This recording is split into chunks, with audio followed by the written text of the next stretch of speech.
अक्सरियती जजेस की राय से डिसमिस हो गए। उस पे कुछ तबसरा निगारों ने तबसरे किए, ये बात भी की गई कि जी ये 2 जज पहले हिस्से में और 2 बाद में हो गए, ये कैसे हो गया। लेकिन फिर सब ने देखा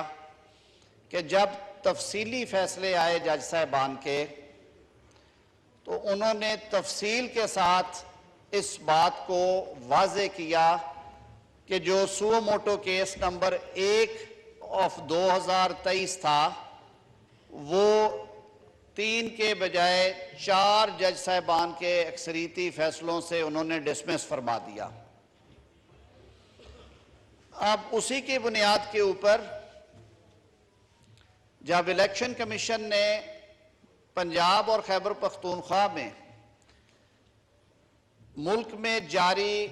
सिक्योरिटी की सूरत हाल और मुआशी सूरत हाल को सामने रखते हुए और तमाम स्टेक होल्डर्स को सुनने के बाद, जिनमें दोनों सूबाई हुकूमतें, वहाँ की लॉ इन्फोर्समेंट एजेंसीज, वजारत दिफा के ज़ेरे इंतज़ाम काम करने वाली सिक्योरिटी फोर्सेस, इंटेलिजेंस एजेंसीज और वजारत ख़जाना से उन्होंने जब रकूम की फराहमी के बारे में तसल्ली बख्श जवाबात आने के बाद एक तफसीली फैसला जारी किया कि इन हालात में इलेक्शन कमीशन ऑफ पाकिस्तान आइन के आर्टिकल 218 की शिक 3 और आइन के आर्टिकल 224 को सामने रखते हुए और सुप्रीम कोर्ट ऑफ पाकिस्तान की लैंडमार्क जजमेंट वर्कर्स पार्टी जो कि 2012 में जारी किया गया फैसला, उसको सामने रखते हुए इलेक्शन एक्ट की मुख्तलिफ शिकों पे इन्हसार करते हुए सुप्रीम कोर्ट ऑफ पाकिस्तान ने शेड्यूल वापस लेके 8 अक्टूबर की डेट का ऐलान किया। ये मामला दोबारा सुप्रीम कोर्ट ऑफ पाकिस्तान में ले जाया गया, लेकिन हैरानगी की बात कि बजाय 9 रुकनी बेंच, या उस वक्त भी कहा गया था कि ये मामला फुल कोर्ट के सामने रखा जाए जिसमें वो 2 मोअज़्ज़ज़ जज साहबान नहीं हों जिन्होंने रज़ाकाराना तौर पे उससे रिक्यूज़ कर लिया, यानी वो उस केस से अलहदा हो गए थे और उसकी वजूहात थी। बजाय वो मामला लार्जर बेंच या फुल कोर्ट के सामने रखने के, चीफ जस्टिस साहब ने अपनी सवाबदीद में दोबारा 5 रुकनी बेंच जो है उसमें तश्कील दे दिया। उस 5 रुकनी बेंच में भी जनाब ने देखा कि जब बात हुई तो उस बेंच के मोअज़्ज़ज़ रुकन जस्टिस जमाल खान मंदोखेल साहब ने attorney general for Pakistan Mansoor Awan साहब की इस दलील के ऊपर वजाहत से कहा कि जो पिछली प्रोसीडिंग्स थी उनमें ये मामला 3 के बदले 4 जज साहबान की अक्सरियती राय की वजह से खारिज तस्वर किया गया। लेकिन हैरान कुन तौर पे प्रोसीडिंग्स को जारी रखा गया, क्योंकि जब एक मामला 7 रुकनी बेंच ने खारिज कर दिया हो तो फिर उसको दोबारा रीओपन करना, और वो भी 5 रुकनी बेंच में, ये जुडिशल प्रेसिडेंट्स या कोर्ट प्रैक्टिसेस के मुताबिक नहीं था। हमने देखा कि इसी असना में सीनियर मोस्ट जज जनाब काजी फायज ईसा साहब ने 15 मार्च को एक फैसला महफूज किया हुआ वो भी सुनाया, और उसमें उन्होंने एक 3 रुकनी बेंच में ये फैसला सादर फरमाया कि सुप्रीम कोर्ट ऑफ पाकिस्तान में आइन के आर्टिकल 184(3) के तहत जो मुकदमात आते हैं, यानी कि जो सुप्रीम कोर्ट की ओरिजिनल जुरिस्डिक्शन है, उनमें सुओ मोटो केसेस, जिन्हें हम आज खुद नोटिस के केसेस भी कहते हैं, उनकी समात के बारे में बहुत ज़्यादा मुख्तलिफ आरा पाई जाती हैं। और वो आरा ज़ाहिर है पिछले केस में 4 जज साहबान ने उनका इजहार भी किया।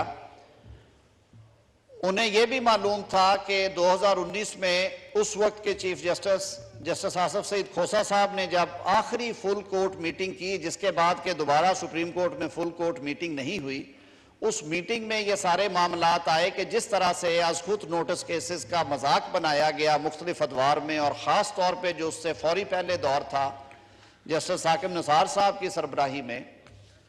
जहां जगह जगह पे और रोज 4-4, 5-5 मुकदमात पे सुओ मोटो नोटिस लिए जाते थे। आज खुद और अदालत भरी होती थी मुल्क भर की ब्यूरोक्रेसी और सियासतदानों को और अदारों के सरबराहों को खड़ा करके सारा दिन उनके इम्तिहान लिए जाते थे और यूं लगता था कि जैसे सुप्रीम कोर्ट या हॉस्पिटल की एमएस है, सुप्रीम कोर्ट ही जेल सुपरिटेंडेंट है, सुप्रीम कोर्ट ही चीफ ऑफिसर म्यूनिसिपल कॉरपोरेशन है, सुप्रीम कोर्ट ही सेक्रेटरी एजुकेशन है, सुप्रीम कोर्ट ही डिस्ट्रिक्ट ज़राअत ऑफिसर है। तो वो सारा रोल जो था वो सुप्रीम कोर्ट ने एज्यूम कर लिया हुआ था। इस बैकग्राउंड में जनाब स्पीकर, फुल कोर्ट में ये बात तय हुई कि आर्टिकल 184(3) की जो जुरिस्डिक्शन है उसको स्ट्रक्चर करने के लिए सुप्रीम कोर्ट की फुल कोर्ट रूल्स फ्रेम करे। लेकिन अनफॉर्चुनेटली 4.5 साल गुजरने के बावजूद भी दोबारा फुल कोर्ट इजलास नहीं बुलाया गया।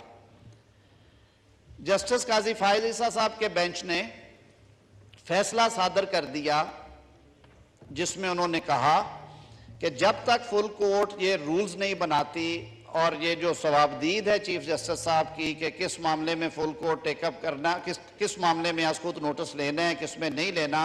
आइन कहता है कि सुप्रीम कोर्ट ये इख्तियार इस्तेमाल करेगी। तो इस पे हमें क्लैरिटी आनी चाहिए। और साथ उन्होंने हदायत की रजिस्ट्रार ऑफिस को कि जब तक ये मामला नहीं होता, सुप्रीम कोर्ट में जो पेंडिंग केसेस हैं आर्टिकल 184(3) के आज खुद नोटिस के, उन्हें कार्रवाई के लिए अदालत के सामने पेश ना किया जाए, उन्हें बेंचेस के सामने ना लगाया जाए। इसके बावजूद मौजूदा जो मुकदमा है कॉन्स्टिट्यूशनल पिटीशन नंबर 5 ऑफ 2023, ये इसकी कॉज लिस्ट जारी हुई।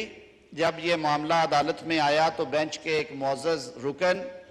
जस्टिस अमीनुद्दीन खान साहब ने भरी अदालत में कहा कि मैं उस जजमेंट में दिए गए फैसले की वजह से ज़रूरी समझता हूं कि ये प्रोसीडिंग्स ड्रॉप कर दी जाएं, रोक दी जाएं, और अगर ये नहीं होता तो उन्होंने अपने आप को बेंच से अलग कर लिया।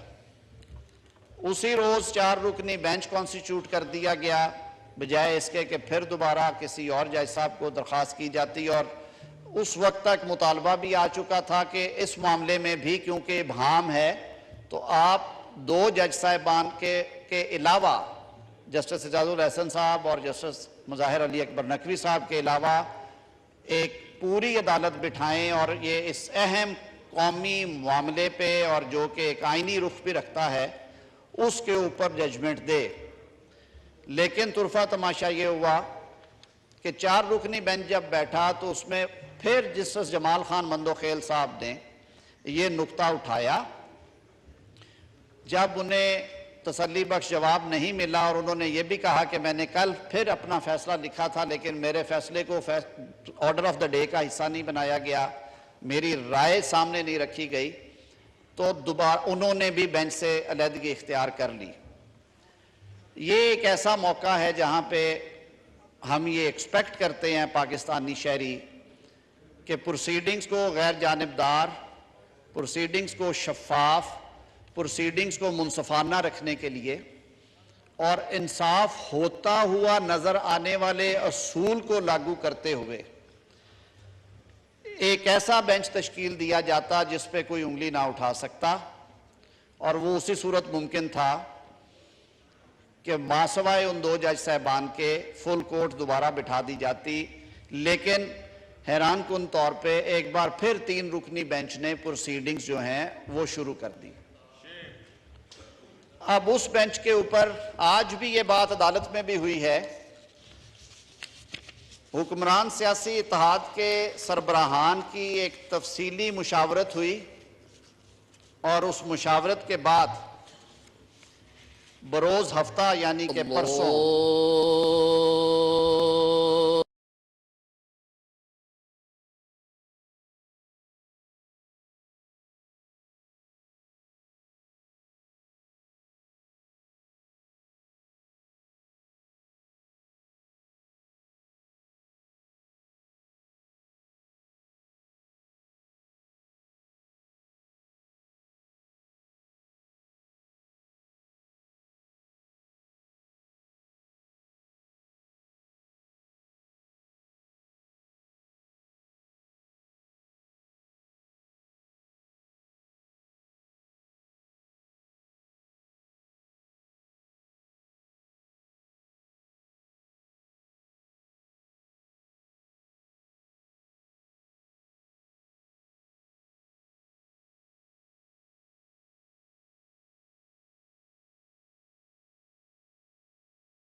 शुरू करूंगा कि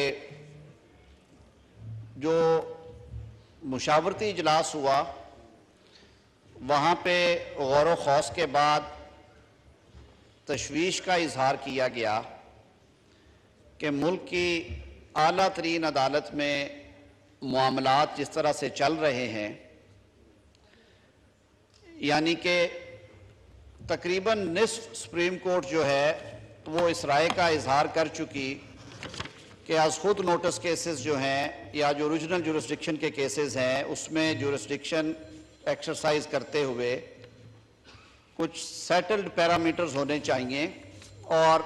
ऐसे मामलात में बेंचेस की तश्कील या केसेस की जो फिक्सिंग है वो फ़र्द वाहिद का इख्तियार हो या ना हो और उसमें क्या मैकेनिज़्म अपनाया जाए, उसके बारे में भी एक जुडिशल फैसला भी आ गया जिसको अनफॉर्चुनेटली एक एग्जेक्टिव ऑर्डर सर्कुलर के ज़रिए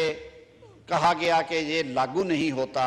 उस पर भी हमारी लीगल फ्रेटर्निटी से भी बहुत सारी आवाज़ें आईं।